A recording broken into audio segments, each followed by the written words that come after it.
Il Veneto, terra di meraviglie, cultura e grandi uomini, è pronto ad affrontare nuove sfide ai tempi della pandemia. Noi le raccontiamo con la voce dei protagonisti. Vincenzo Lovino conduce Insieme Idee e Persone ogni mercoledì sera dalle 21 su Serenissima TV.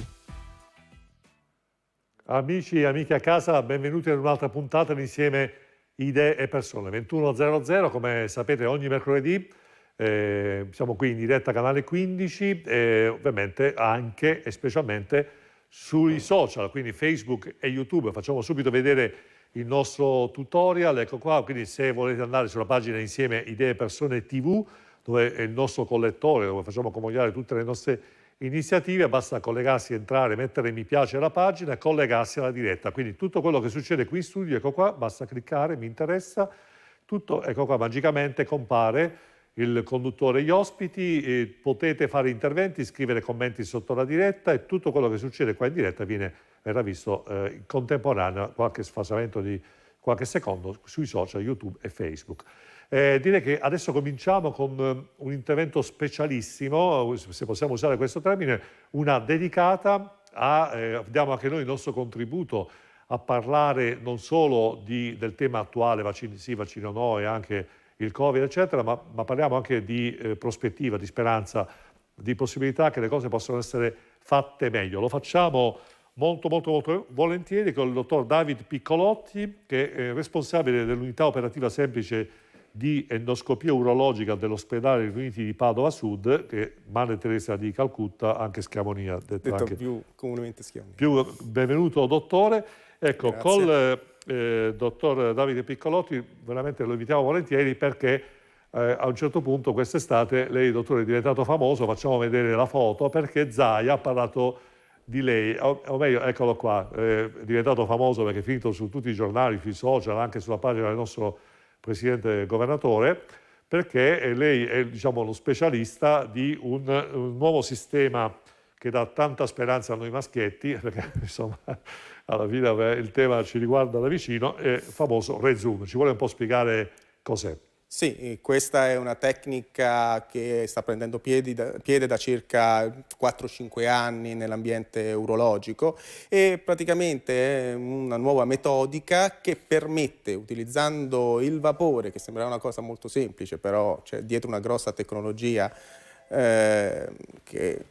con molti studi che hanno portato a questo, che iniettandola, cioè infiltrando la ghiandola prostatica quando questa è ingrossata e dà disturbi, quelli classici che tutti ne parlano, cioè quello di alzarsi spesso la notte, di dover correre in bagno, di vedere il getto della pipì, dell'urina ridursi, attiva la distruzione del tessuto, mantenendo però alla fine tutte quelle che sono le caratteristiche della vita un po' più intima del maschio. Normale, diciamo. Ecco, però, dottore, prima di andare avanti, volevo un po' una sorpresa per lei, perché ho raccolto, le faccio questa sorpresa, un video su come funziona, perché bisogna anche che a casa lo spieghiamo. Magari, ecco, prego la regia di mandare il video, che così, ecco qua, come ci vuole un po' spiegare, quindi si inietta Questa è una prostata, diciamo, una ghiandola prostatica con la parte centrale, quella un po' marrone chiaro che sarebbe l'adenoma, cioè quello che è la parte che si ingrossa e che va a chiudere il canale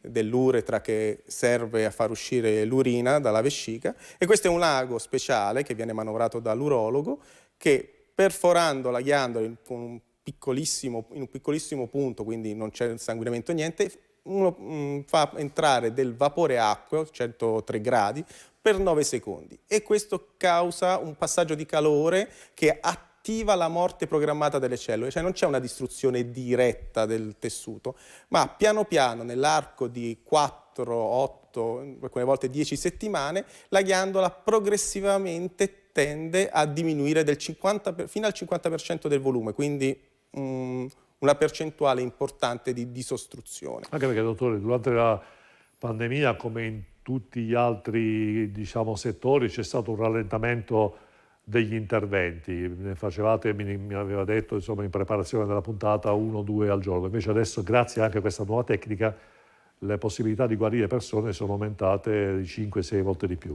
Sì, perché questa tecnica, a parte essere efficace, ha anche la caratteristica di essere molto rapida, nel senso che l'atto operatorio in sé dura circa 2-3 minuti, considerando poi che viene fatto anche con una blanda sedoanalgesia, quindi il collega anestesista non deve intubare, non deve addormentare completamente il paziente, ma usa un'anestesia simile a quella che viene comunemente usata per le gastroscopie e per le colonoscopie. Il paziente non solo non sente assolutamente nessun dolore, l'intervento dura poco, ma dopo 2-3 ore se ne torna a casa.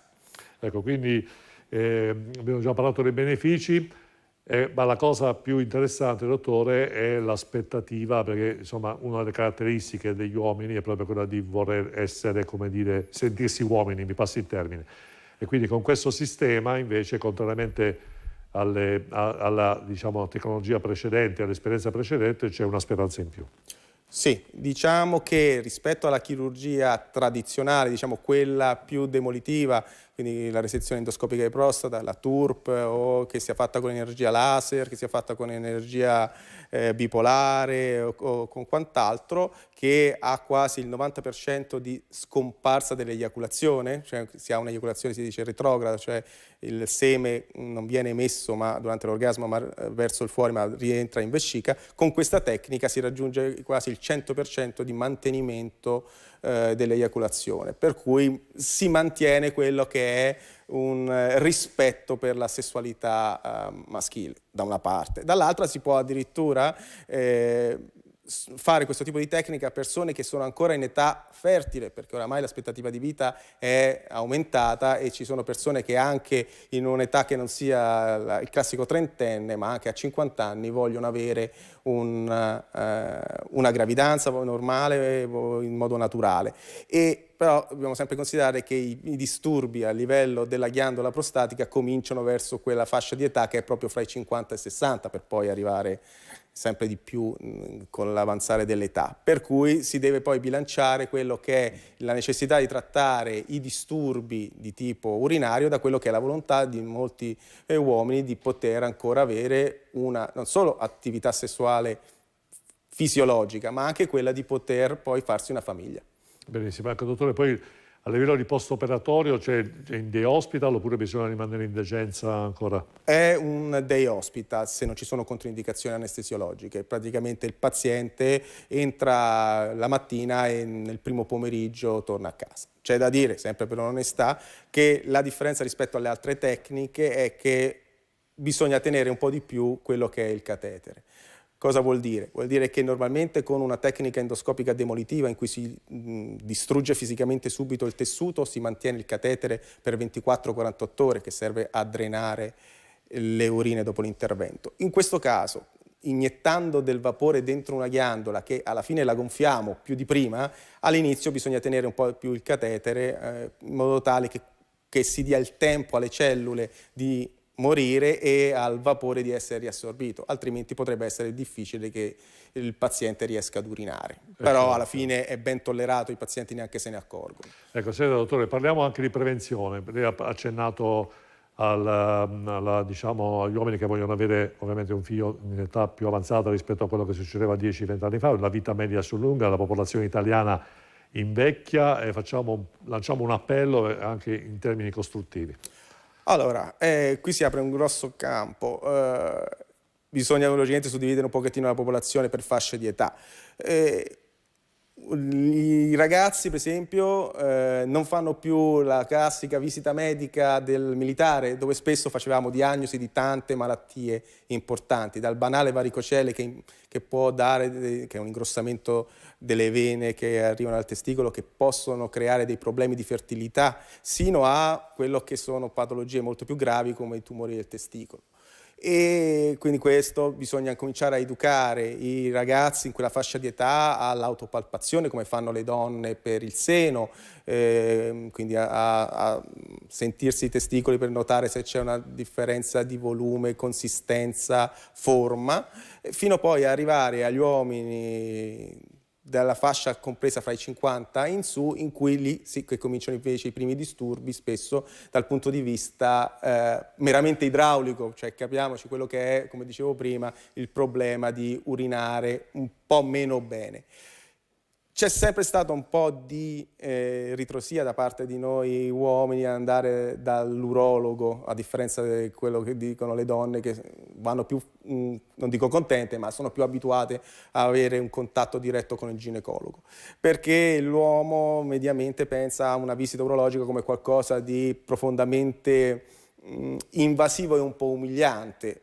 Ma alla fine, se il medico di base, se anche c'è trasmissioni come la vostra che danno un contributo a informare la popolazione, si fa capire che è molto più semplice fare una visita urologica a 40, 45, 50 anni e prevenire una malattia che invece non diagnosticata in tempo, e allora lì sì che ci sono problemi importanti. È chiaro, chiaro.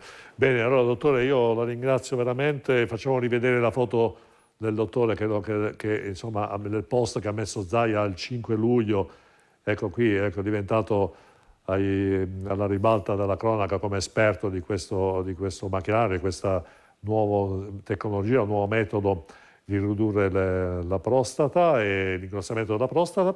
Che dire, dottore, io sono assolutamente d'accordo con l'invito, lo faccio anche a voi, diciamo, non avere timore di rivolgersi al medico, anche perché prevenire è sempre meglio che curare, ma bisogna farlo con senso di responsabilità. Ormai, dottore, i nostri governanti ci vogliono far pagare tasse fino a 100 anni, quindi bisogna che viviamo più a lungo possibile, e quindi se c'è l'effetto collaterale di fare qualche visita in più bisogna accettarlo, perché io la butto un po' così distensivo, però effettivamente la vita media si sta allungando, la popolazione italiana, oltre il 50% della popolazione italiana fra 10, mi pare 12 anni sarà over 65, quindi c'è un problema anche di fisiologicità. Bene, la ringrazio, la invito.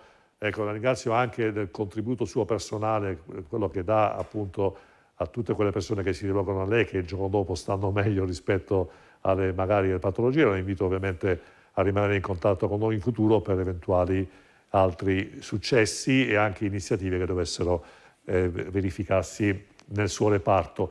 Allora saluto e ringrazio il dottore, se vuole fare anche lei un ringraziamento all'USL, ai suoi colleghi. Sicuramente devo ringraziare l'USL che mi ha permesso prima di tutto di avere questa tecnologia, la fiducia che ho avuto da parte del mio primario, che è il dottor Calabrò, che mi ha messo in mano, diciamo, le armi per poter combattere questa malattia, e anche ai colleghi urologi, colleghi anestesisti, al personale infermieristico che poi compongono l'equipe che ci permette di lavorare bene, perché alla fine non è un lavoro di una persona, ma lavoro di squadra. Dal direttore generale, il primario, fino a tutti i nostri infermieri, anche le segretarie che ci organizzano la chiamata dei pazienti, che spesso non vengono mai considerate, ma sono quelle che poi chiaro. organizzano un pochettino tutta la nostra vita e quello che poi è la gestione del paziente. Quindi un lavoro di squadra. Insomma, la sanità veneta è un'eccellenza in Italia e anche nel mondo, proprio per questo motivo qua.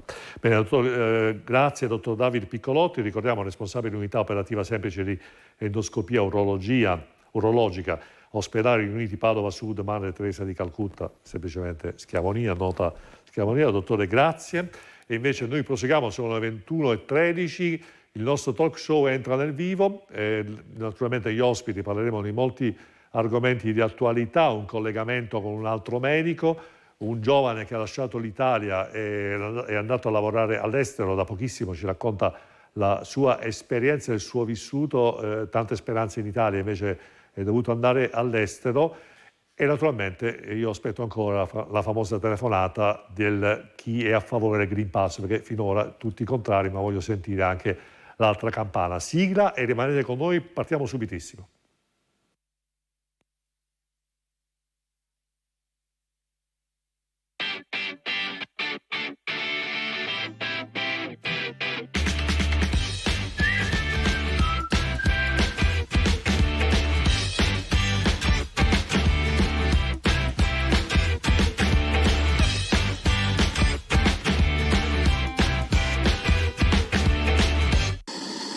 c'è un po' la macchinazione, c'è una politica spazio.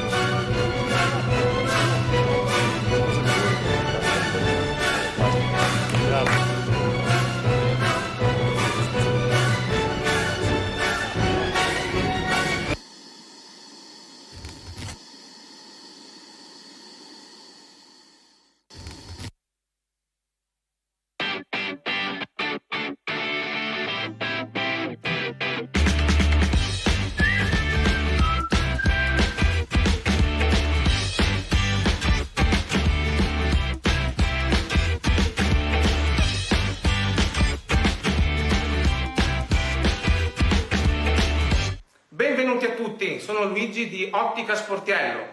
Da oggi troverete disponibili sul nostro shop online, sul sito internet otticasportiello.it, una nuova gamma di occhiali firmati e della nostra linea artigianale LF. O se vorrete potete venirci a trovare in negozio, siamo a Zero Branco, via Nuolese 21D. E ricordate, Ottica Sportiello, vedi oltre il confine.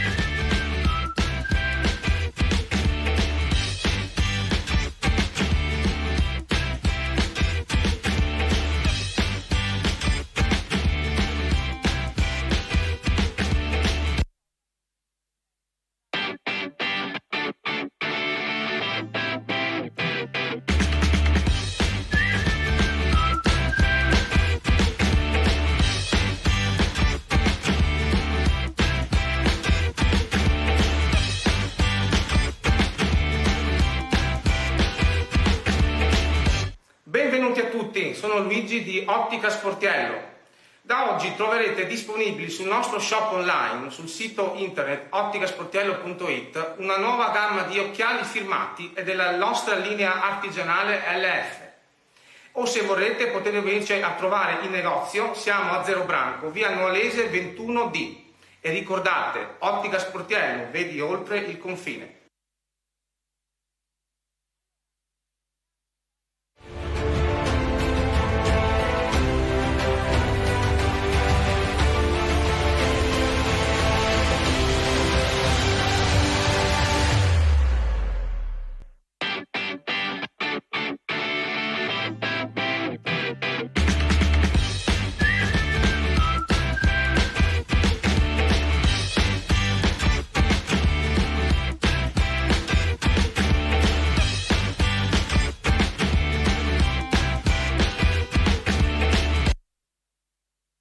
Bene, eccoci di nuovo in diretta, 21:17, si riprende insieme alle persone, come sapete, talk show. Vi presento subito gli ospiti.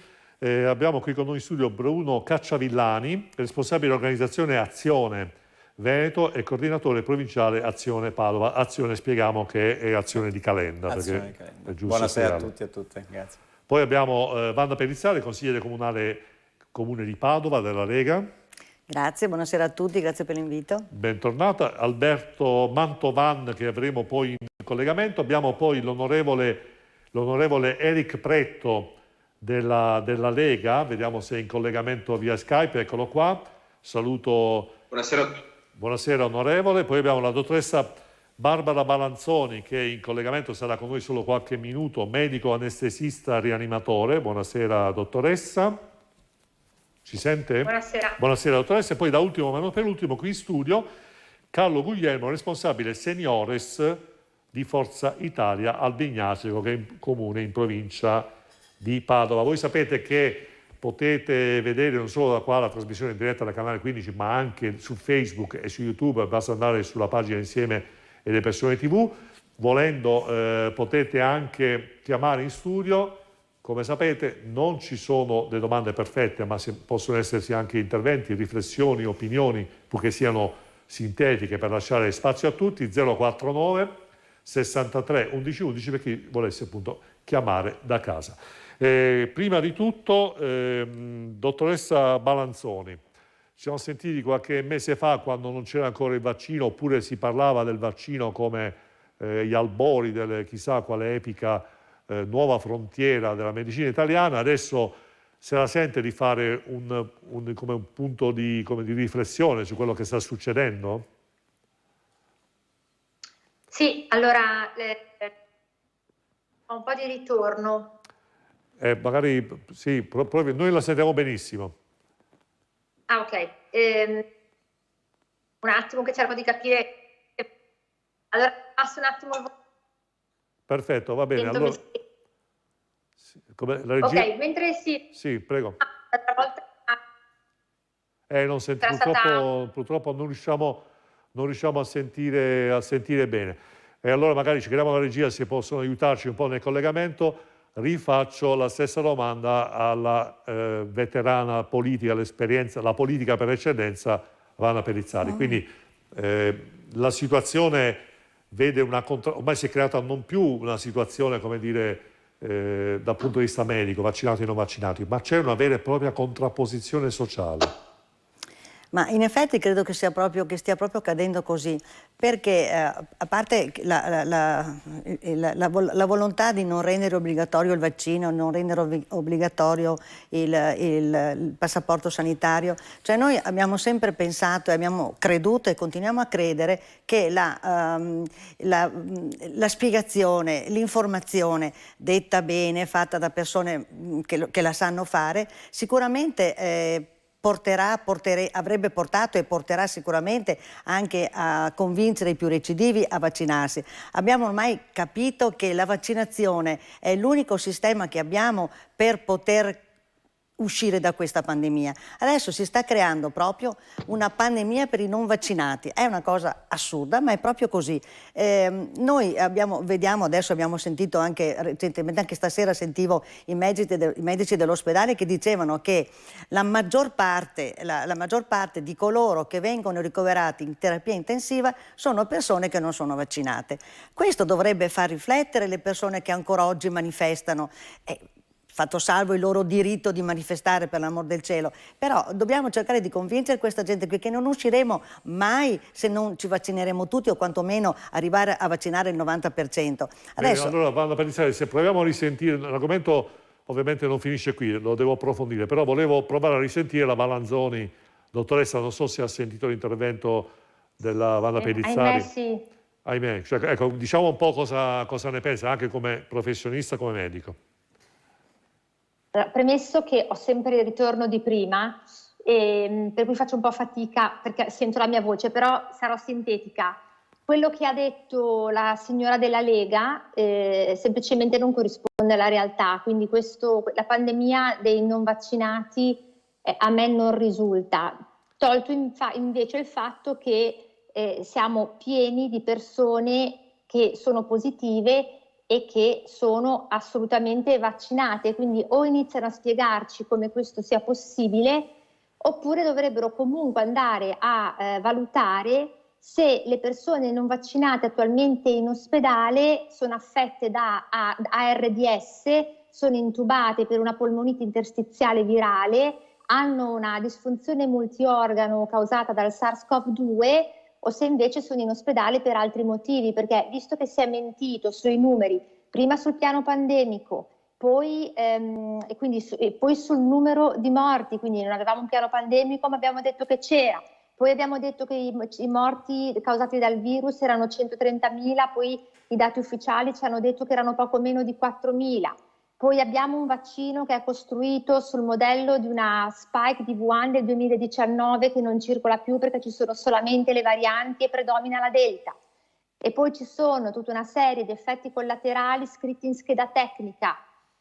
Abbiamo un sacco di miocarditi e paralisi, quindi sindromi di Guillain-Barré e miocarditi. Abbiamo correlazioni medico-legali con il decesso di almeno 16 persone, ma sono molte di più perché in Italia la farmacovigilanza passiva è semplicemente una barzelletta, mentre altrove non lo è, e per quanto il problema è che il numero degli effetti avversi, finanche letali, è comunque sottostimato. Allora, o la smettiamo di raccontare questa frottola, perché è una bugia, del fatto che sono i non vaccinati la causa della quarta, quinta, sesta, ho perso il numero delle ondate, oppure veramente non ne usciamo più, ma soprattutto non è credibile, lo chiedo alla signora che ha parlato prima, che non so chi sia, ma ho capito che è della Lega, le chiedo scusa se non so chi è, ma la politica grazie a Dio la seguo poco, ma volevo chiedere come si spiega se l'80% delle persone vaccinato,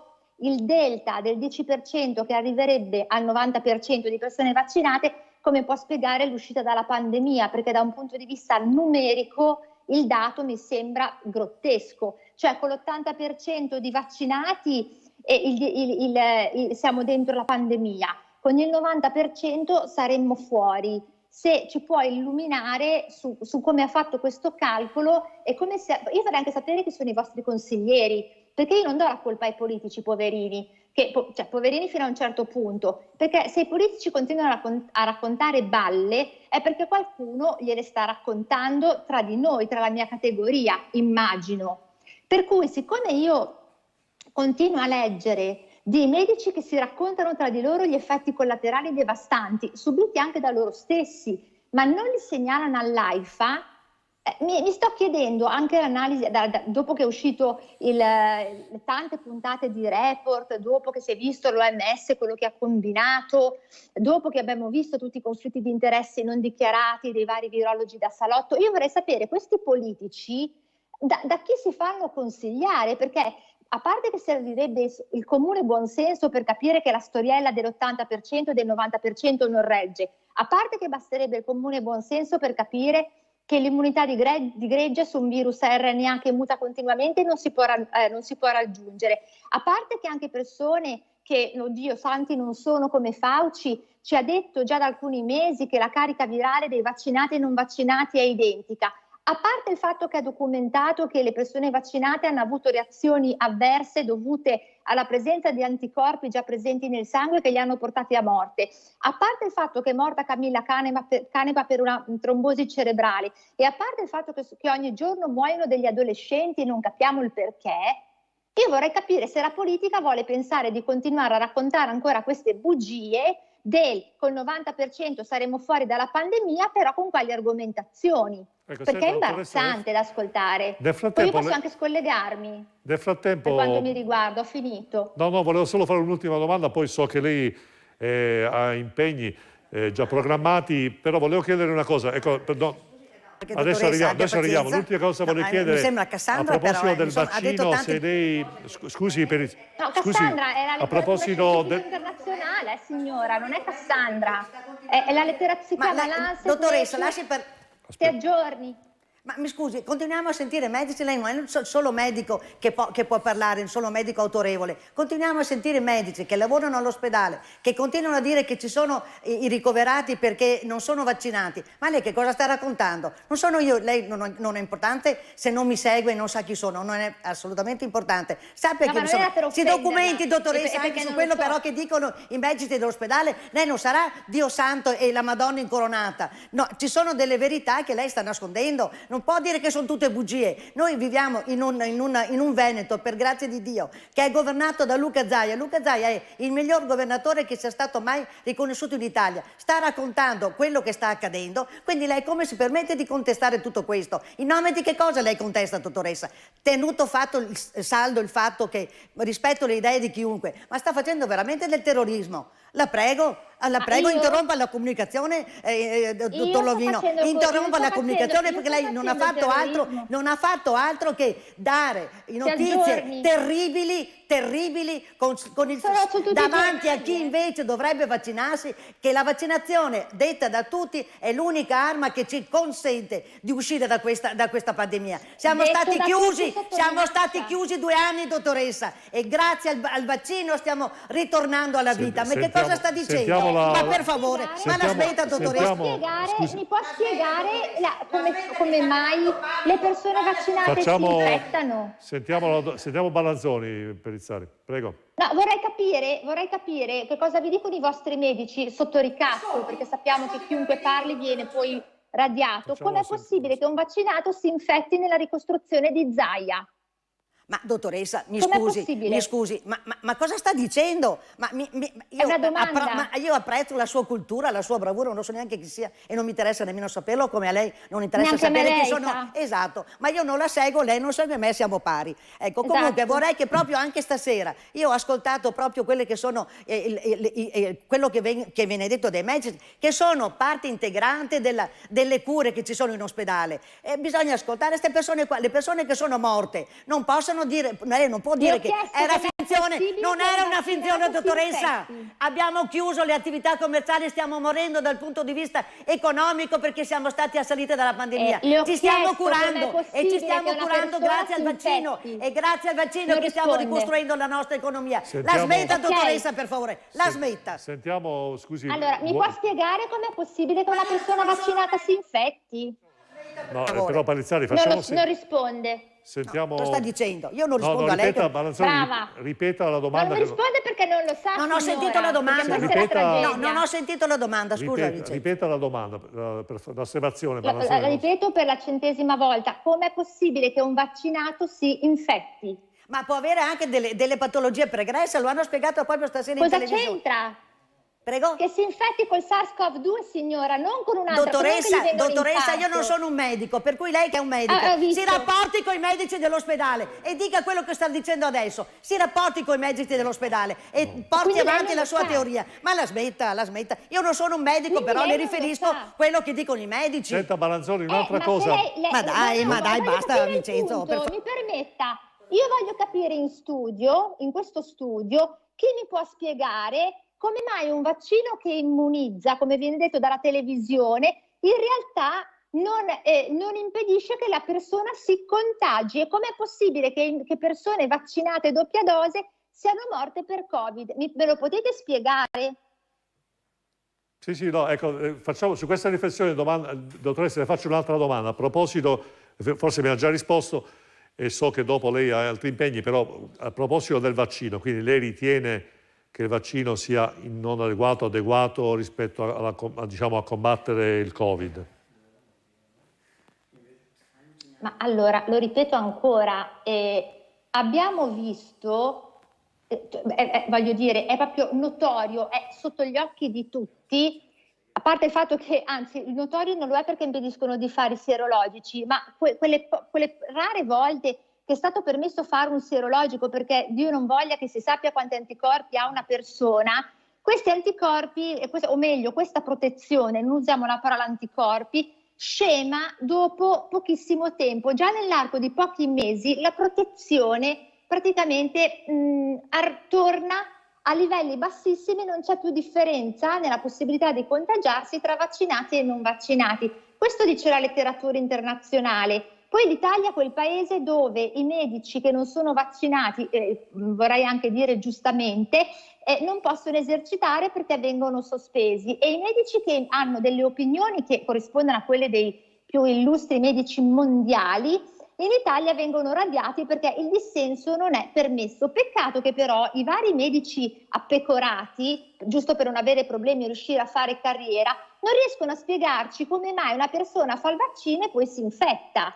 Perché se almeno riuscissero a spiegarlo in un modo credibile, uno potrebbe anche fare finta di poterli ascoltare. Ma come la signora dicono: no, io non lo so, si rapporti con altri. Io mi rapporto solamente con la magistratura, perché come tutti sanno è con la magistratura che io sto cercando di riuscire a portare a casa un risultato. Ma io vorrei pertanto richiedere in studio due cose. Uno, come fa un vaccinato a reinfettarsi? Ok, se si può ritenere che il vaccinato abbia non si sociale, che sono in mezzo alla gente tutto il tempo. Ho un'azienda con 10 dipendenti e tutto il giorno sono a contatto con la gente. Ho fatto il vaccino, ma tutti noi, ne conosco a migliaia di persone che sono state vaccinate la prima e la seconda volta, nessuno mai è stato contagiato, quindi è una teoria anche la sua, però ascolti anche quelle che sono le regole degli altri, non è oro colato quello che lei sta dicendo. Ma lei se vuole fare il vaccino fa bene a farlo, Ma certo che lo faccio, certo, l'economia padovana che se vuole.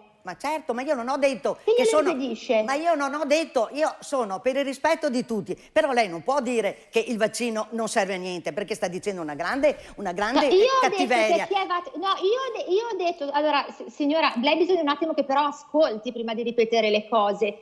Io ho detto che le persone vaccinate si infettano e che non esiste questa pandemia dei non vaccinati e che essere in ospedale da persona non vaccinata non significa essere in pandemia da non vaccinati, perché se io mi rompo un femore e sono non vaccinato, Ma sono in scusi, ospedale ma perché se i mi sono rotta ricoveri il in ospedale femore. stanno crescendo vertiginosamente in maniera esponenziale, Signora, ci bisogna sarà un vedere le motivo. cartelle cliniche, sa? Bisogna vedere le cartelle cliniche, perché anche le persone che venivano imbustate, bruciate, morte a casa, non erano morte per Covid, ma è stato scritto che erano morte per Covid. Quindi sarà la magistratura, in particolare Allora, la se procura c'è di una- Bergamo e tutte Benissimo, le altre a dottoressa capire, sa? Balanzoni, basta. io la ringrazio, so che lei avevamo stabilito questo tempo come time lead, la ringrazio. Sì, è sufficiente. Grazie del suo parere, noi accettiamo il parere di tutti, ribadiamo che comunque, ecco, chiedo un attimo di silenzio qui in studio. È inutile che si scaldi, cioè deve sapere dare delle spiegazioni alternative credibili, se no non ha senso scaldarsi. Sono di una seraficità meravigliosa, sono convinta di quello che dico, ma molto convinta. Beata lei. Appunto, beata me, sono beata Wanda. Bene, dottoressa Balanzoni, grazie, mi ha fatto molto piacere Buona serata. averla avuta qui in studio. Ovviamente il povero conduttore, la povera trasmissione non si schiera rispetto alle informazioni che vengono date, non vogliamo tranciare i giudizi, non ci alleiamo con i pareri degli altri, rispettiamo, ma ovviamente teniamo un atteggiamento distaccato e, come dire, oggettivo, non vogliamo schierarci. Quindi grazie del suo intervento, lo rispettiamo come tale e grazie ancora dottoressa. Bene, vado a pensare, l'ho vista un po' coinvolta, però non la faccio parlare perché sennò mi si scalda troppo. Sentiamo invece Cacciavillani che voleva parlare. Non so se c'è ancora in collegamento. No, non c'è la dottoressa. Ha parlato proprio all'ospedale stasera, non so di che cosa stia parlando, onestamente. È davvero un peccato che non sia in collegamento perché avevo la risposta, Insomma, avevo la risposta pronta alle sue domande. Vi aveva fatto una domanda, ha fatto più volte la domanda di com'è possibile che i vaccinati si contagino. La risposta è banalissima, ma proprio è la più elementare del mondo. Il vaccino non copre il 100%, lo hanno sempre detto, è proprio scritto ovunque, l'hanno detto dal primo giorno.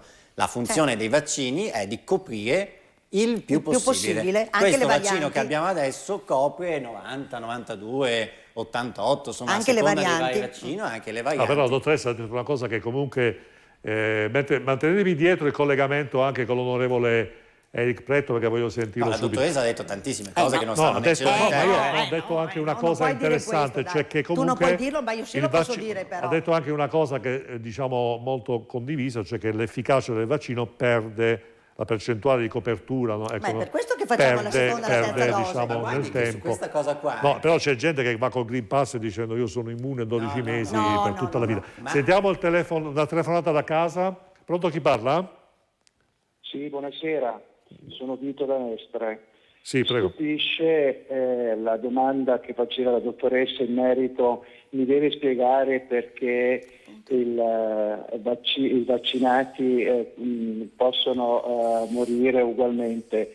Ma la risposta è ovvia e semplice. La dottoressa sa che qualsiasi farmaco, la risposta è singola, quindi ci sono dei vaccini, ci sono dei vaccinati che hanno sviluppato gli anticorpi. È una questione del singolo, metabolica del singolo, quindi la risposta è questa, non ci sono altre spiegazioni. Va bene. Se qualcuno muore non è detto che altri che rimangono in vita vanno a inficiare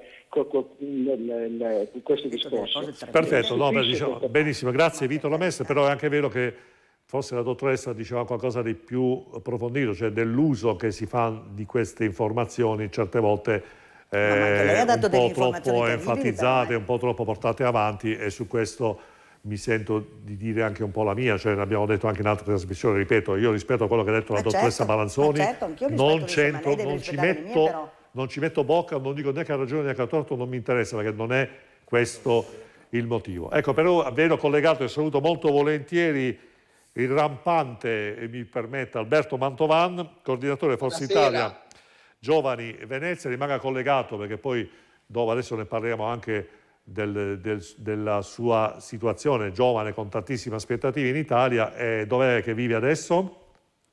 A Ginevra, ecco, vivo perfetto. in Svizzera. La risposta più bella, che insomma, più bella ma anche un po' paradossalmente, spero per lei, bella ma anche un po' triste sotto certi punti di vista.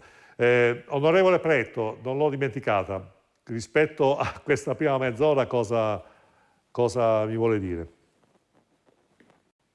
Buonasera a tutti intanto e Buonasera. grazie di questo gradito invito. Io vorrei fare una riflessione che è più politica che di natura sanitaria, come in qualche modo abbiamo cercato di... No, questa riflessione, onorevole, le fa onore perché, cioè, siccome qua tutti sono medici, cioè, nel senso che sono tutti aspiranti medici, aspiranti accademici, eccetera, uno che, come lei ha detto appena adesso, io mi mantengo sul piano politico, già lo ascolto molto, molto volentieri. Prego.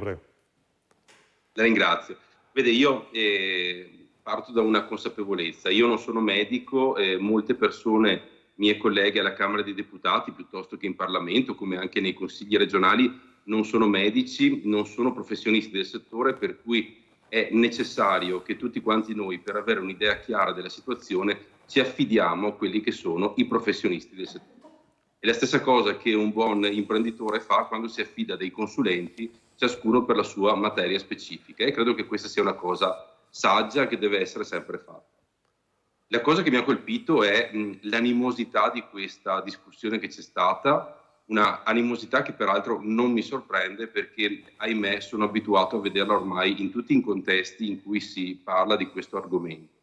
E questo però ci dà l'idea del fatto che questa tematica ha pregnato completamente qualsiasi tipo di ragionamento, e il mio timore che faccio da politico è che per parlare soltanto di questa pandemia, che effettivamente è una cosa che ci sta condizionando in maniera fortissima, ci sfuggano delle altre tematiche altrettanto importanti, come ad esempio alcuni ragionamenti che si stanno facendo sul PNRR piuttosto che su fondamentali investimenti che il nostro Paese dovrà fare nei prossimi anni, che temo possano passare in secondo piano, e questo secondo me sarebbe un errore drammatico. Per cui quello che io mi sento di consigliare, al di là di tutto, è quello di riprendere la pacatezza che deve essere spirito comune di qualsiasi ragionamento politico, e affidarci ai professionisti del settore e cercare ovviamente, davanti a delle opinioni diverse, di trovare delle mediazioni. Ecco, benissimo, onorevole. No, ecco, su questo assist volevo, visto che lei ha parlato di PNRR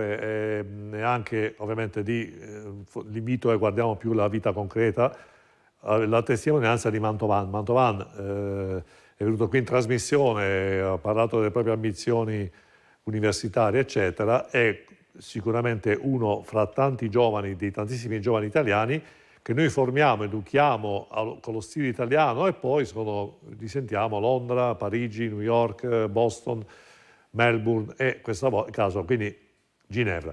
Quindi ci vuole un po' raccontare come mai ha deciso di fare questo passo?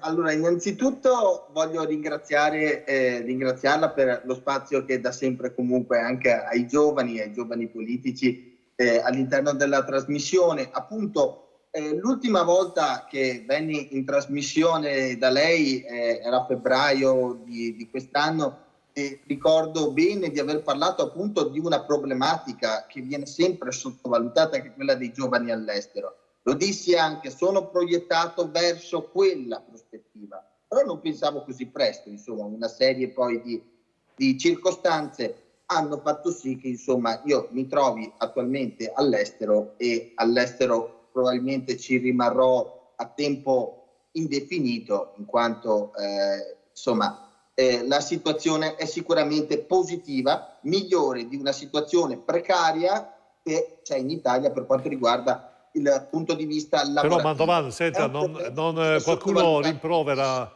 ai giovani di dire bene, è troppo facile andare all'estero e guadagnare di più, perché non rimanete in Italia e lottate anche voi come abbiamo fatto anche noi. Sarebbe bellissimo. Sarebbe bellissimo rimanere in Italia, sarebbe bellissimo, ma non è possibile. Cioè, ci sono una serie di problematiche, poi è un problema che viene sottovalutato, non se ne parla, la politica e il dibattito pubblico comune non parla di questo problema, del problema dei giovani all'estero. non parla del problema dei giovani del sud che vanno a formarsi al nord e poi insieme ai giovani del nord se ne vanno all'estero. Non ci sono alternative, perché una proposta concreta, lavorativa, stabile, una possibilità di carriera, una possibilità di crescita anche dal punto di vista lavorativo, di creare una famiglia, di creare una vita economica decente all'estero, non è sicuramente in Italia non è sicuramente paragonabile rispetto alle prospettive, le possibilità che tu puoi avere all'estero. Senta Mantovano, naturalmente lei lì a Ginevra conoscerà altri italiani, diciamo il filo conduttore è lo stesso. Tanti, sì, il filo conduttore è lo stesso, quindi quello che ha detto lei adesso è un po' quello che dicono anche gli altri.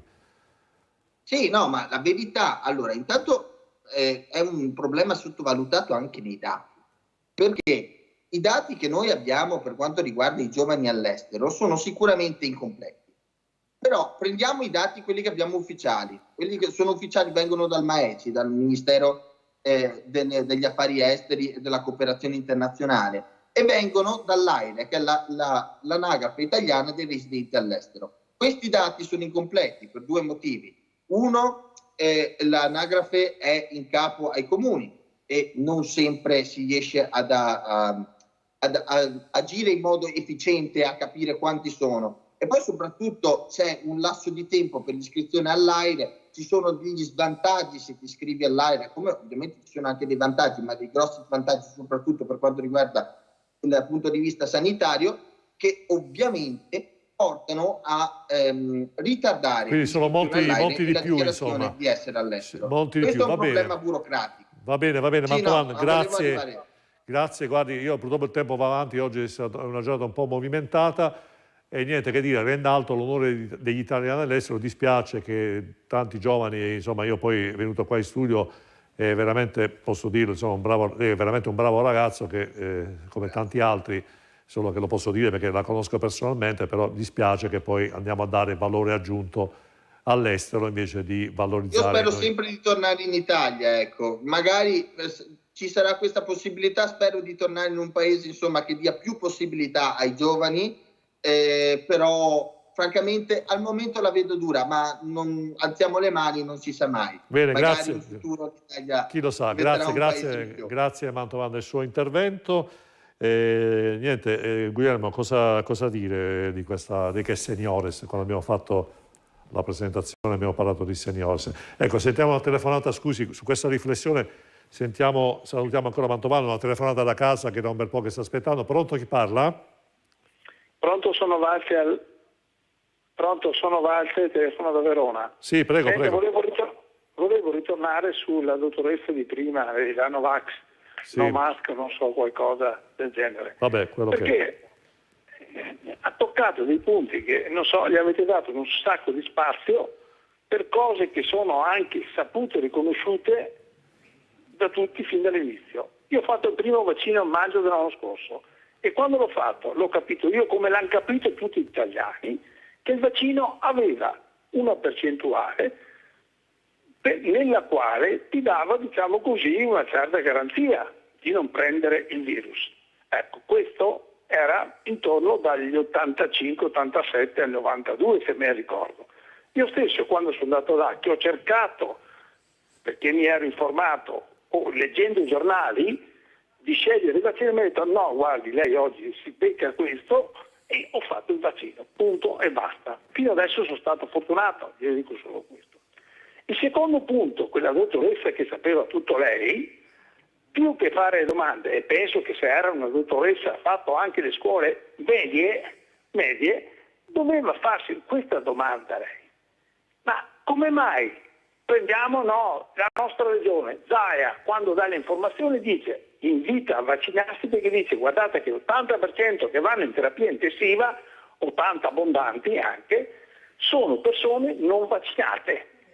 Quindi la domanda che doveva farsi questa dottoressa era questa: come mai quelli che vanno a vaccino hanno minore possibilità di andare in terapia intensiva oppure di essere ricoverati all'ospedale? Va bene, grazie di questo intervento. Vanno Pellizzari, ritorniamo un po' sull'argomento, poi sì, Guglielmo, sì, prima lei, poi Vanno Pellizzari. Sì. Buonasera tanto a tutti i telespettatori e grazie dell'invito.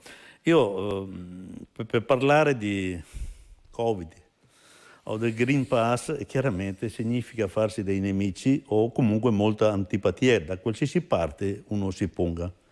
Una cosa è certa, che gli italiani ragionano con la loro testa. Io sono amante della democrazia e della libertà dei cittadini e non delle imposizioni. Se penso a questi 2 anni, e arrivo poi al punto, ci siamo ubriacati anche con i vaccini sotto 80 gradi di freddo, che non se ne parla più. Saltiamo dalle mascherine che dovevamo andare a bere fuori dall'inizio del famoso governo Conte a quello che arriviamo adesso.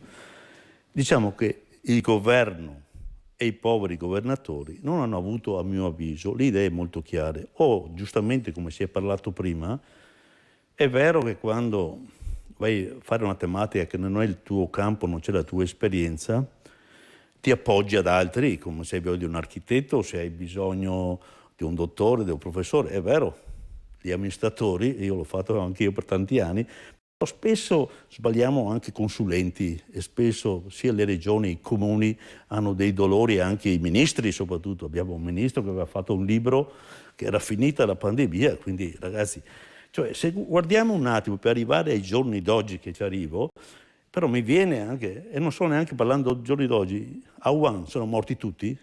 Perché non ne sento neanche più parlare. Torno indietro, devono essere morti tutti o si sono tutti vaccinati? Non lo so come, perché non ne parlano più. Dove è nato il virus, secondo le informazioni che abbiamo ricevuto.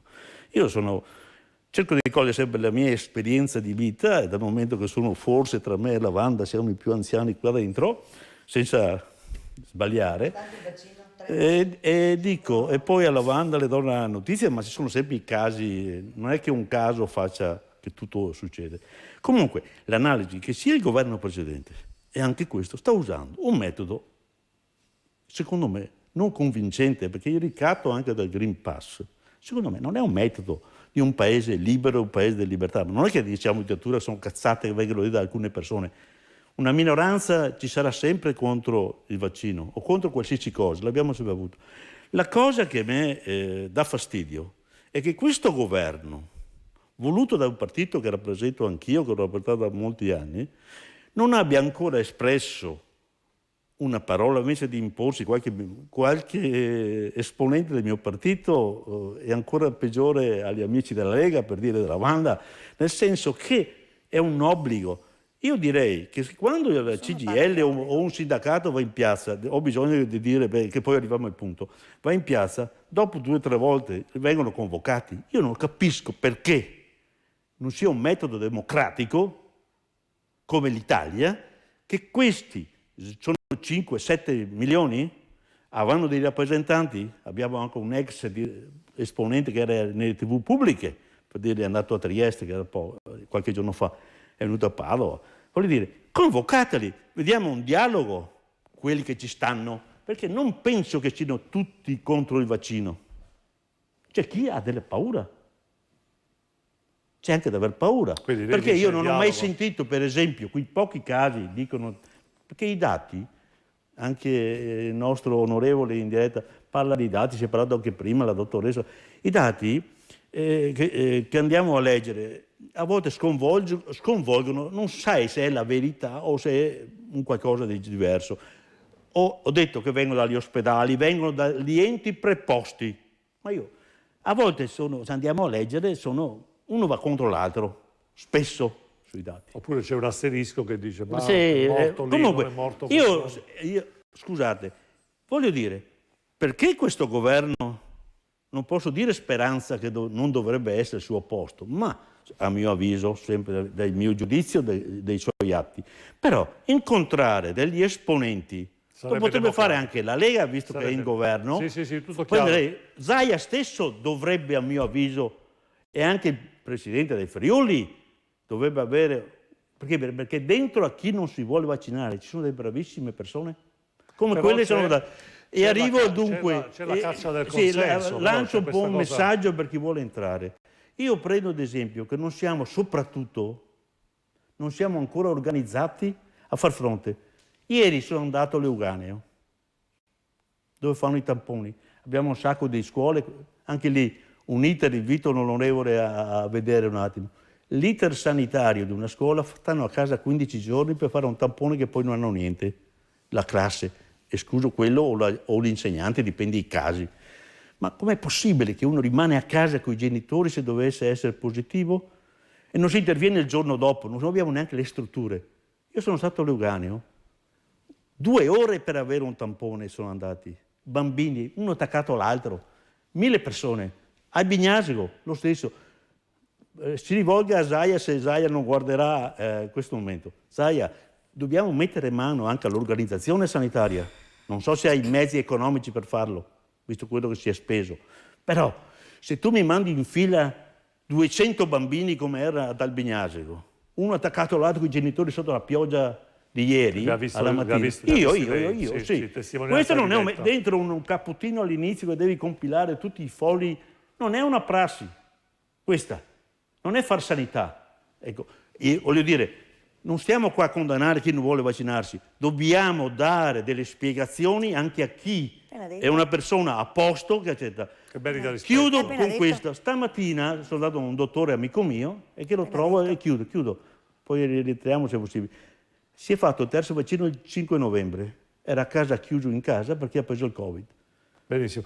Cacciavillani, forse quello che dice il dottor Guglielmo è una cosa che un po' riguarda quelle che sentori che noi sentiamo, cioè che alla fine questa ricerca continua del consenso della maggioranza ormai vaccinata pone magari certi politici a cavalcare, anche vediamo l'ultimo esploit di Renzi che come sappiamo è sotto vostri concorrenti, non nella leadership della frangia moderata del nostro centro, sì. Che per accaparrarsi un po' di voti, dico io, ho messo anche un post quindi l'altro giorno, evviva, anch'io sono a favore del lockdown come in Austria. Sì. Quindi quello che ha detto Guglielmo ci può stare, cioè certi politici piuttosto che aprire un dialogo come si fa in tutti i paesi democratici con chi non la pensa diversamente, preferisce andare d'accordo con la maggioranza per prendersi un po' di... può essere un ragionamento?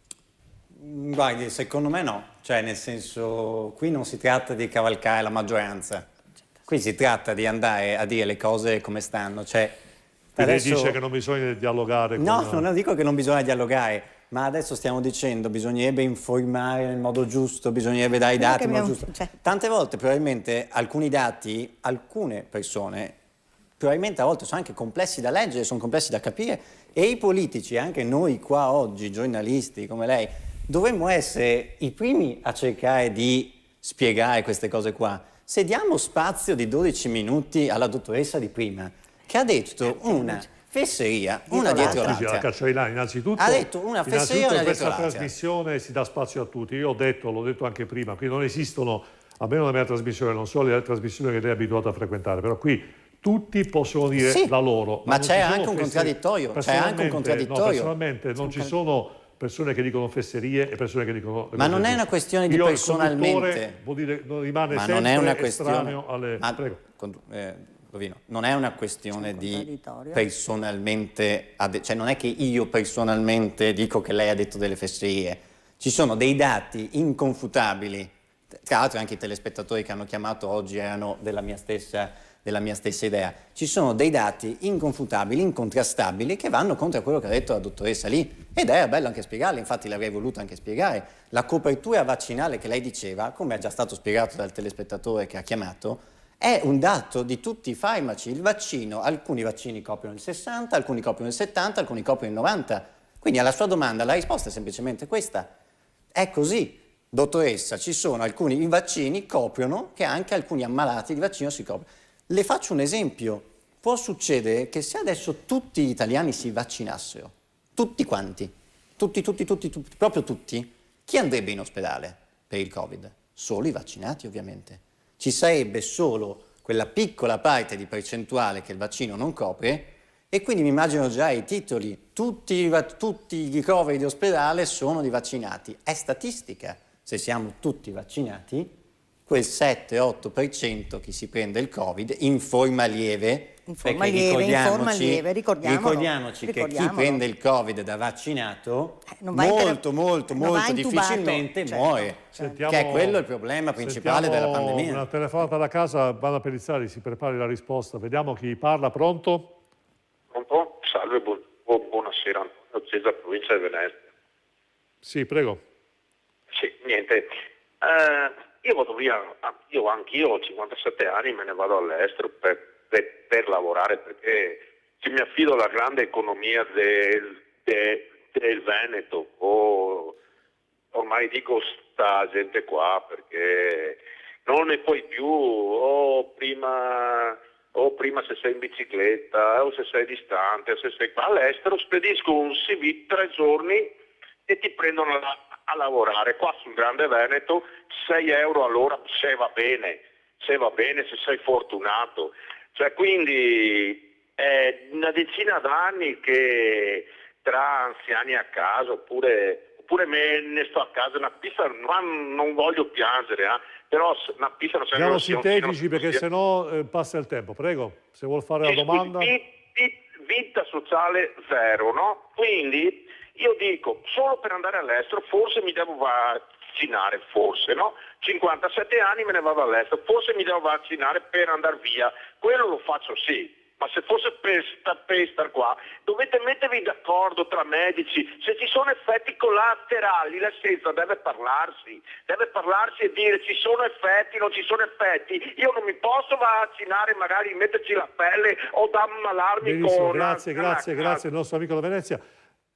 Però comunque ha detto una cosa interessante, cioè in effetti c'è un po' questa tendenza a minimizzare, ma no, qualcuno è morto, ma poi così può succedere. Vaccinatevi, quindi, però ha detto una cosa interessante il nostro io però ospite. Volevo chiarire prima, la dottoressa mi ha dato poco spazio per il contraddittorio e è stata aveva anche tempistica. Sì, no, d'accordo, però a parte il fatto che comunque lei ha esordito offendendo me, dicendo che non mi conosce, che non mi segue, che non sa chi sono. Beh, nemmeno io so chi è lei, e quindi quella è una cosa che non doveva dire. Io non sono un medico, io sono un politico e pertanto mi affido a quello che mi dicono i politici, a quello che mi dicono i medici, per cui sto ad ascoltare sempre proprio per informarmi, e l'informazione è quella che mi viene io sono leghista, ma a parte che sono leghista, io mi affido ciecamente a quello che continua a sostenere il nostro presidente Luca Zaia, in quanto ha dimostrato di saper condurre, di saper gestire la pandemia meglio di tutte le altre regioni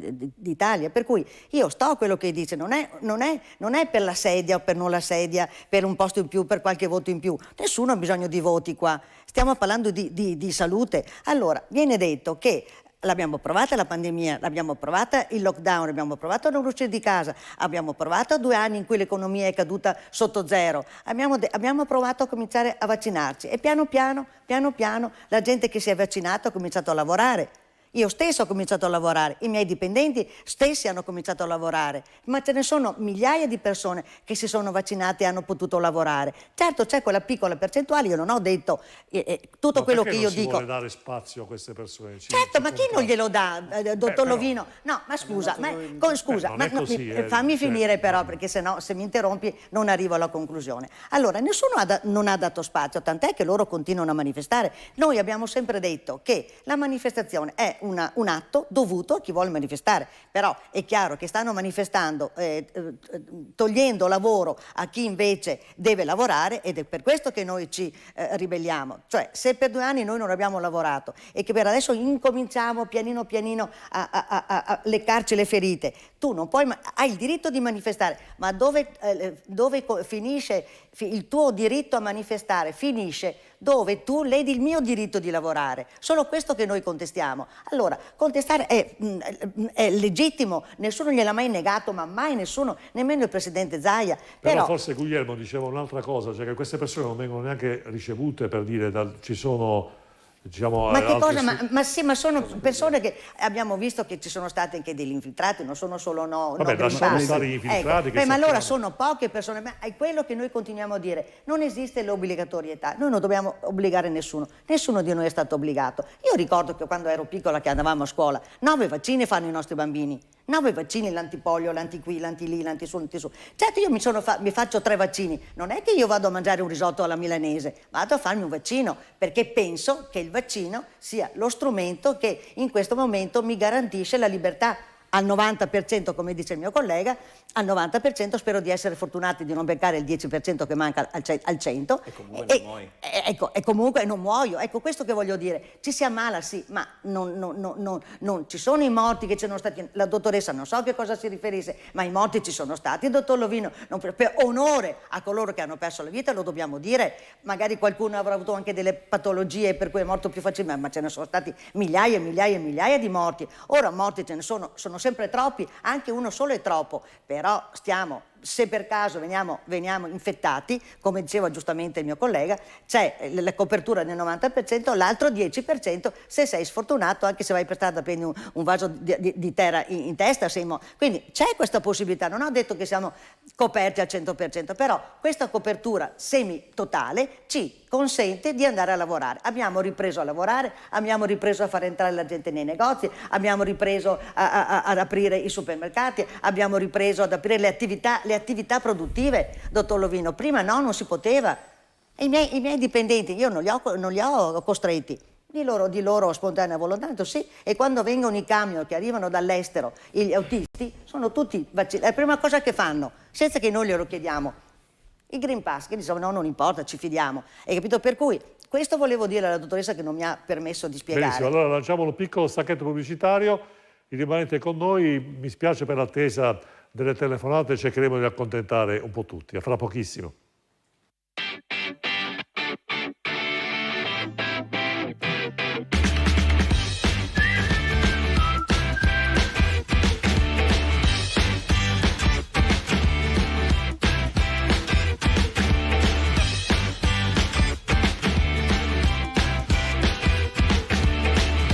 Benvenuti a tutti, sono Luigi di Ottica Sportiello. Da oggi troverete disponibili sul nostro shop online, sul sito internet otticasportiello.it, una nuova gamma di occhiali firmati e della nostra linea artigianale LF. O se vorrete potete venirci a trovare in negozio, siamo a Zero Branco, via Nuolese 21D. E ricordate, Ottica Sportiello, vedi oltre il confine.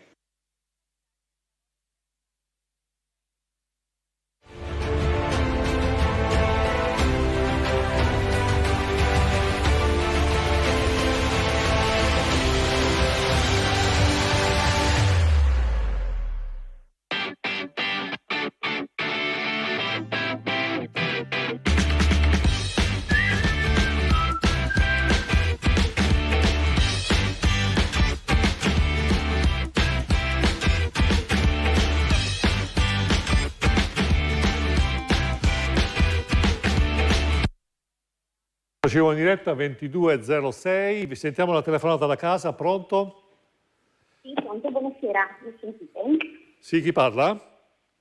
Sì, salve, buonasera, Sara da Albignasego. Sì, prego, velocemente perché siamo in ritardo. Sì, la ringrazio. Io, allora rubo pochi secondi, volevo semplicemente fare una domanda al signor Guglielmo. Innanzitutto fargli i complimenti per il tono e le parole che ha usato, perché in questo periodo di crisi sentire delle persone come il signor Guglielmo, che non conosco, ma ha usato delle parole più che sagge e un tono veramente rassicurante. Volevo chiedere al signor Guglielmo appunto cosa ne pensa del fatto che stanno vietando le manifestazioni, che è un diritto, e cosa ne pensa anche del fatto di un'eventualità di rendere obbligatorio questo vaccino sui bambini e puntare sulle creature più piccole. Ecco. Grazie mille, argomento molto interessante. Guglielmo vuole rispondere?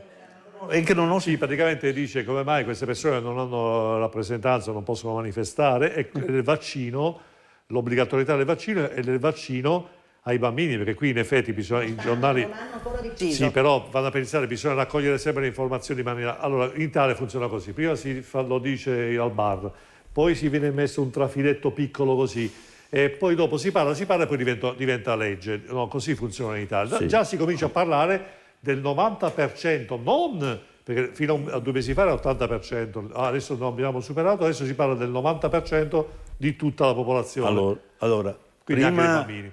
Ho accennato ho accennato uno dei casi di stamattina di questo dottore che conosco che è a casa dopo aversi fatto, ma può essere un caso. Vabbè. Prima di arrivare ai bambini, io vorrei, visto che sempre mi rivolgo all'onorevole che ci rappresenta tutti i cittadini che la pensiamo come lui o meno, io non ho mai sentito una parola, anche da Zaia, di spendere per quelle persone che hanno avuto la sfortuna di farsi il vaccino e di non andare più a lavorare, ma rimanere a letto per mesi. Io non ho sentito una parola. Se uno è un padre di 2 o 3 bambini, è sfortunato lui perché ovviamente aveva un'allergia, non lo so, perché se non gli fai un esame prima di mandarlo, come ho visto, a farsi il vaccino, uno è costretto o quant'altro, se vuole lavorare giustamente, e rimane paralizzato, comunque non è più in grado. Io non ho sentito il governo, le regioni, nessuno si è fatto carico per quelle sfortunate persone che hanno voluto andarsi a fare il vaccino, che volevano contribuire a questo famoso 6%, anche se l'Inghilterra è il 6,5% senza Green Pass, cercare di vedere un attimo se spendere una parola, mettiamo una disposizione di queste sfortunate, chi è che se era l'unico genitore, faccio la tua età, 30, 40 anni, 50 al massimo, che ha 3, 4, 2, 1, quelli che sono bambini a casa, cioè sono senza stipendio questi. Nessuno ha detto niente, e quindi invito l'amico che mi sta sentendo di farlo come Lega, visto che i miei non li posso mai sentire, fatelo voi come Lega, dite scusa Draghi, mettiamo delle risorse anche per queste sfortunate persone. Tornando ai bambini, la vera rivolta, io auspico che ci ripensano, la vera rivolta, se hanno intenzione, in qualche stato hanno fatto da 8 anni in su, mi sembra in America, però la vera rivolta sarà quando noi ci rivolgiamo ai bambini, perché saranno qui anche i genitori vaccinati che non saranno d'accordo. È lì che avremo la rivolta. Quindi se questo governo non si mette in testa ad affrontare subito, immediatamente, non da domani, da ieri, incontrare chi c'è che può rappresentare persone che ragionano con la propria testa, non certo i sovversivi che vogliono rivoluzionare lo Stato italiano. Io ho detto che sono per la democrazia e la libertà assoluta. Quindi devono incontrare queste persone qua, perché appena si parlerà, come hai detto tu, scusa, ti ho detto lei, possiamo andarci. Nel senso che ci danno le notizie, no? È un po' come il finanziamento che abbiamo, già le notizie, poi si cambia, vedi i pensionati che è un altro problema, di quota 100 a Dio, che sarà anche qua, porterà non certo del benessere per l'Italia, a mio avviso. E quindi quando si andrà a toccare i bambini di una certa età, sicuramente scoppierà in mano questa situazione. Allora, chi vuole andarsi a vaccinare è libero di farlo. Non deve essere imposto, deve essere a rischio, pericolo non suo. Se lui ha dei problemi, deve essere tutelato. Fine, stop. Io voglio sentire dal governo queste. Speranza deve dire questo. Bene, bene. Sentiamo una telefonata da casa, ottima riflessione, Guglielmo. Pronto? È pronto, buonasera, sono Adriana. Sì, prego. Volevo solo dire una cosa, sono un OS che ha lavorato per 1 anno e mezzo con il Covid, adesso sono sospesa senza stipendio, mia caravanda. E praticamente io non ho visto voi cari commercianti a venire lì in casa di riposo in ospedale a darci un bicchiere d'acqua o a farci, che avevamo il pannolino per non poter andare neanche in bagno, a fare tante discussioni che sta facendo lei. Allora io ho studiato mia caravana al contrario di lei e posso permettermi di dire che la dottoressa è una dottoressa che ha studiato più di lei e di sanità ne sa più di lei. Lei è una brava commerciante, per carità di Dio, ma faccia il suo lavoro e non stia a mettere in bocca alle persone che siamo non pax, non strap, qualunque altra cosa. Io sono una persona che ha lavorato per 1 anno e mezzo in un reparto Covid e adesso... Benissimo. Molto chiaro. No, cerchiamo di evitare attacchi personali, nomi e cognomi, per favore. Qua è si chiama si permette di dare giudizi a me che non ho studiato, dai ragazzi. Perché non c'è bisogno, non abbiamo bisogno di questo tipo gli interventi, non me ne voglia la signora Adriana, però non è questo il tenore che voglio qui nella mia trasmissione. Vediamo se questa telefonata è un po' meglio. Pronto, chi parla? Buonasera direttore, a lei e ai suoi ospiti, sono sempre Sebastiano. Sebastiano, grazie, prego. Ascolti, niente, io per quanto riguarda adesso le zone gialle e rosse, io li farei soltanto per chi non è vaccinato, perché io non devo togliermi la mia libertà dopo che mi sono fatto i vaccini per gli altri che non li vogliono fare. Dopo quello che dico io, se tutti quelli che siamo vaccinati non andiamo in gravi condizioni, ma perché io mi devo preoccupare di chi non si vuole vaccinare? Io mi potevo preoccupare di chi non si vaccinava l'anno scorso quando non c'erano i vaccini o quando ce n'erano pochi. No, è che ci sono per tutti, io mi devo preoccupare per chi non si vuole vaccinare. Quello quando la prende, che magari la posso trasmettere io a chi non è vaccinato, se la prende, se va bene, se va sottoterra, sono fatti i suoi. Cioè, grazie Sebastiano, grazie veramente. Sebastiano fa sempre degli interventi, secondo me. Sebastiano, lei se li studia bene, perché c'è in effetti quello che dice, sentiamo l'onorevole Pretto da questo punto di vista, quello che dice il nostro ospite Sebastiano è un abitué, fa sempre questi interventi, però dice una cosa giusta. Alla fine, se uno non si vuole vaccinare, sono cavoli suoi, vuole andare in terapia intensiva, però invece c'è la politica che dice no, ma tu sei un cattivone, è colpa tua. Quindi c'è un po' questa mistificazione, questa caccia alle streghe, onorevole. E effettivamente questo è quello che accade e mi lasci dire che dal mio punto di vista è una questione molto triste, perché evidentemente siamo davanti a una situazione particolarissima in cui la società si è divisa, forse a causa della politica, forse a causa di alcuni medici che hanno preferito dedicarsi allo spettacolo e al giornalismo piuttosto che fare il loro lavoro. E sicuramente è accaduto però che la società è incattivita e si stanno creando delle situazioni in cui si parla soltanto di questa problematica e si creano degli scontri anche all'interno delle stesse famiglie. Io credo che il primo dovere della politica sia quello di provare a mettere un po' di ordine da questo punto di vista, perché altrimenti, credetemi, non ne usciamo o comunque ne usciremo veramente distrutti da questo tipo di situazione, che è una situazione sicuramente sanitaria che ci interessa, ma è anche una situazione economica certamente, ma anche sociale e psicologica da un certo punto di vista. Io credo che dobbiamo cercare di mantenere l'attenzione anche su quello che è la civiltà del dialogo che deve caratterizzare tutte quelle che sono le nostre discussioni. E è stato interessante, per tornare all'argomento, l'osservazione che ha fatto il signor Guglielmo, perché credo che lo Stato, uno Stato civile, non possa mai abbandonare le persone che hanno subito in qualche modo le conseguenze di un trattamento sanitario, che sia stato questo volontario o non volontario, perché credo che lo Stato in primis debba sempre essere a fianco del cittadino, in quanto è lo Stato a servizio del cittadino e non viceversa, per quanto mi riguarda e per quanto è la mia visione politica.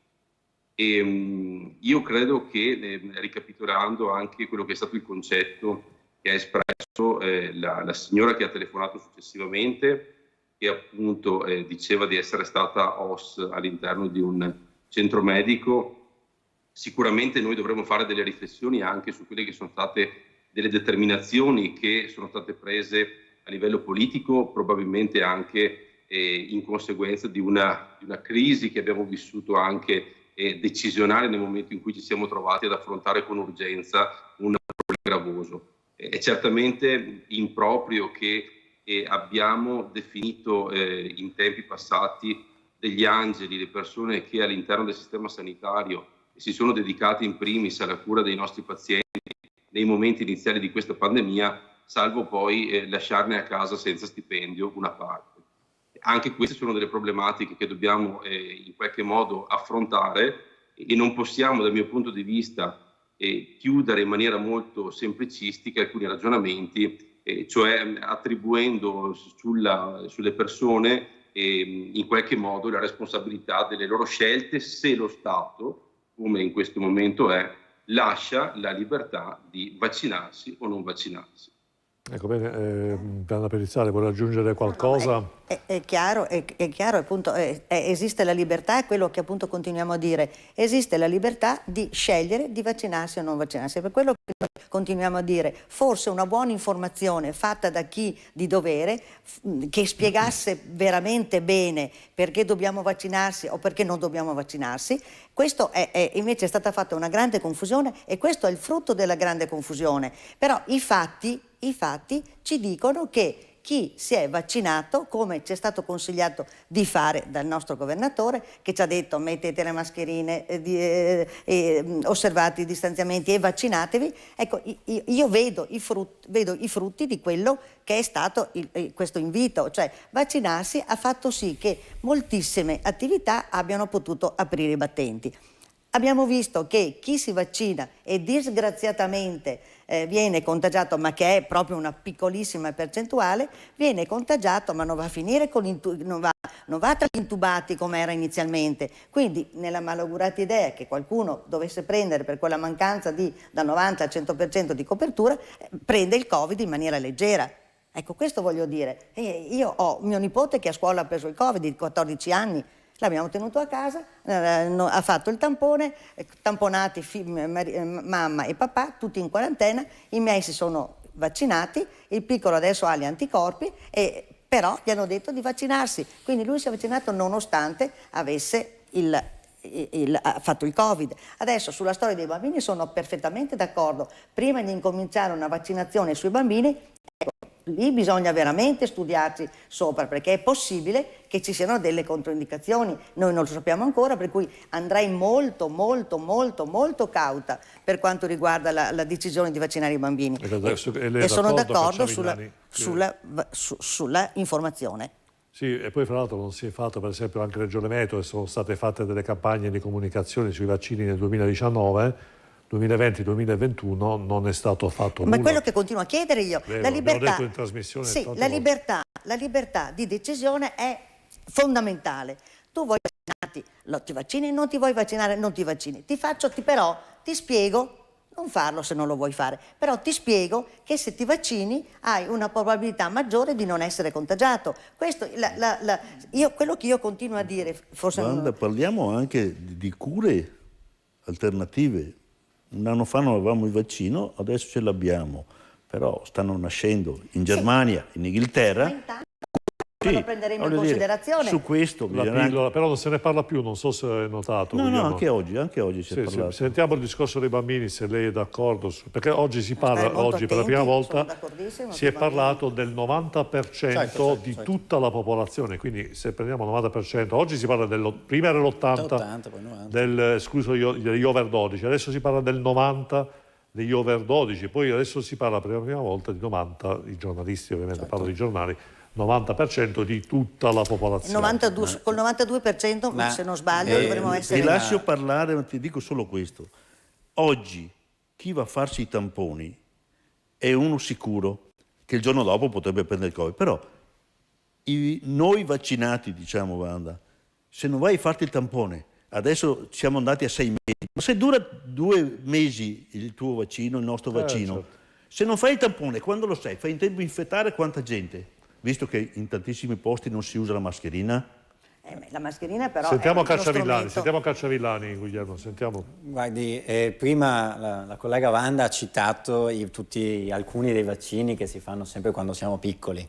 Sappiamo benissimo, ogni bambino piccolo viene vaccinato dai genitori per epatite, tetano, per tosse, morbillo.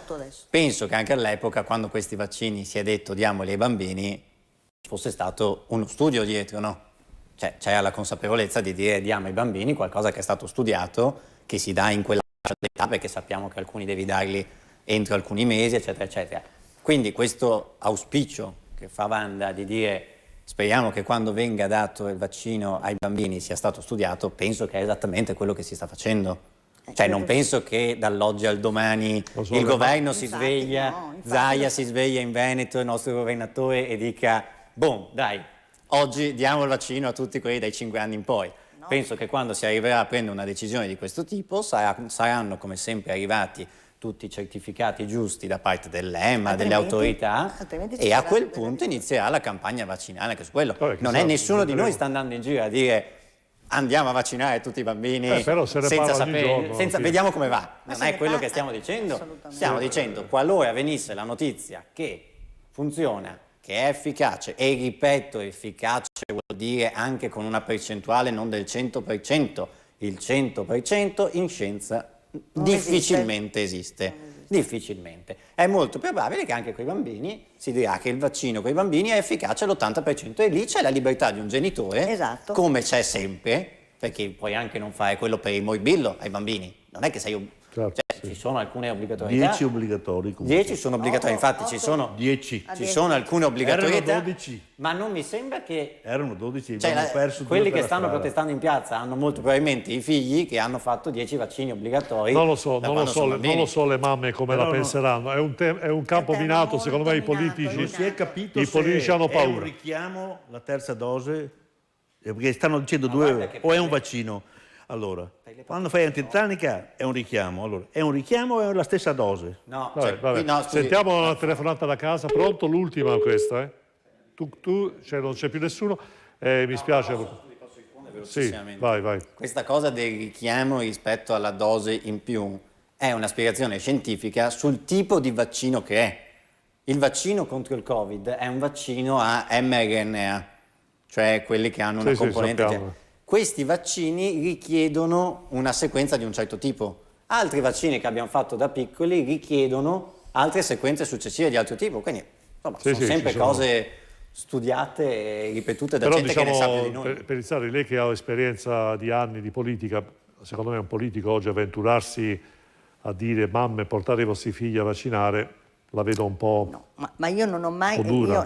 nella mia piccolissima dimensione umana, di donna, di politica molto piccola, di nonna, di genitore anche, mai ho detto bisogna vaccinarsi, mai ho detto devi vaccinarti. Io dico, io mi vaccinerei, io lo farei, perché il fatto di aver visto la vaccinazione su tante persone mi ha convinto che la vaccinazione è utile. Però io dico sempre, e l'ho sempre ripetuto e lo continuerò a ripetere, non c'è l'obbligatorietà, c'è invece l'invito, ma tramite spiegazione. Non è che io, quella dottoressa lì mi dia la risposta. Sono un medico, io sono un politico, ti dico, ho ascoltato quello che proprio stasera, prima di venire qui, ho ascoltato quello che dicevano i medici, autorità preposte a dire quello che è la descrizione medica. Io non sono un politico, quindi trago le mie decisioni, ma mai noi abbiamo detto dovete vaccinarti, mai l'abbiamo detto, ma mai lo diremo. Diciamo, guardate, abbiamo capito che vaccinarsi è molto utile, se non indispensabile, per poter uscire da questa pandemia.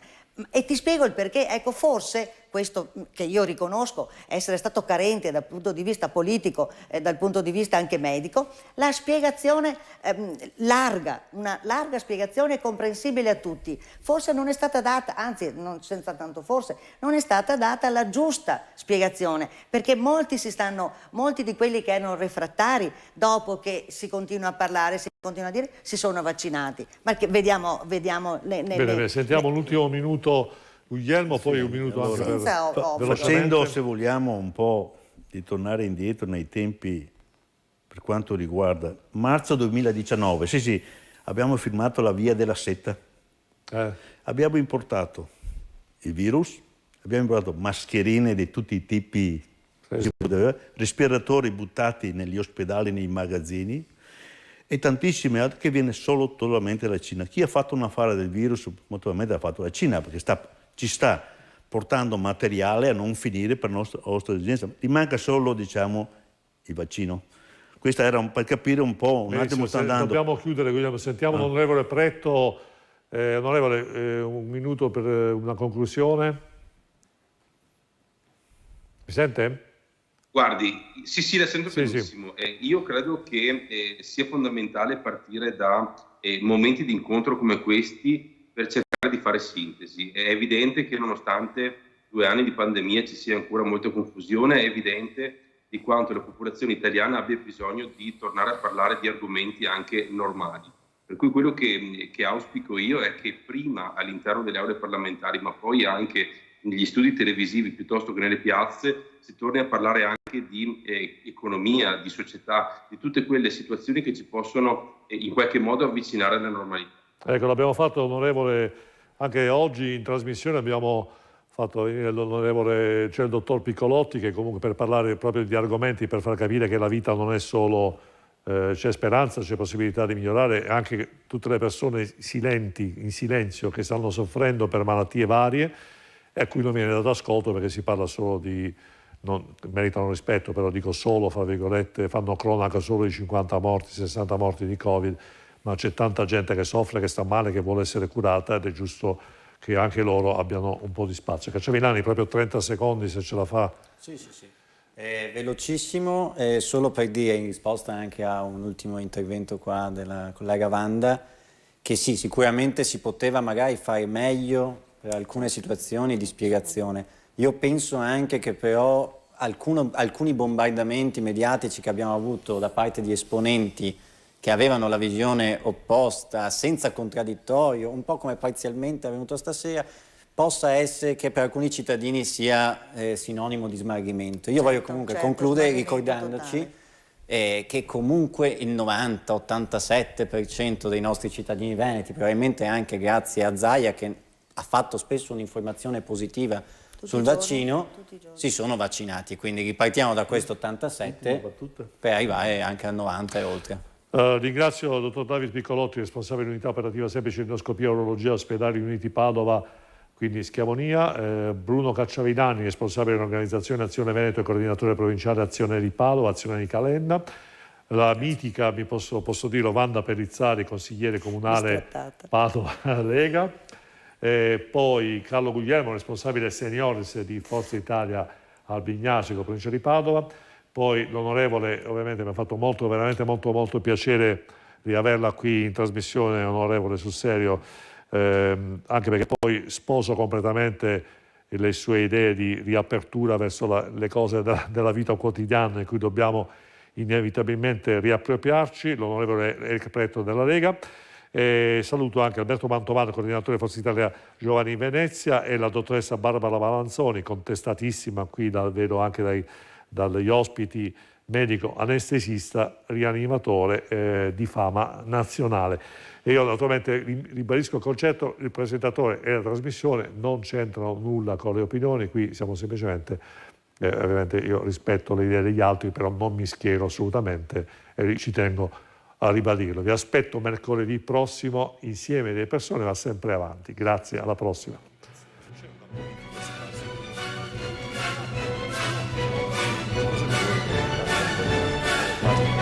Grazie.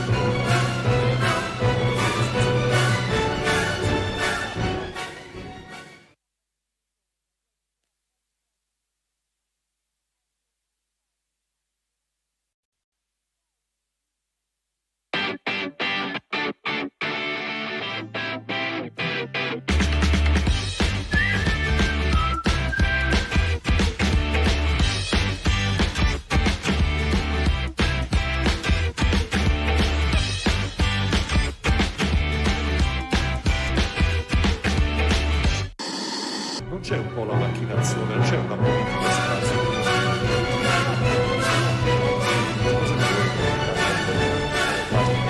Grazie.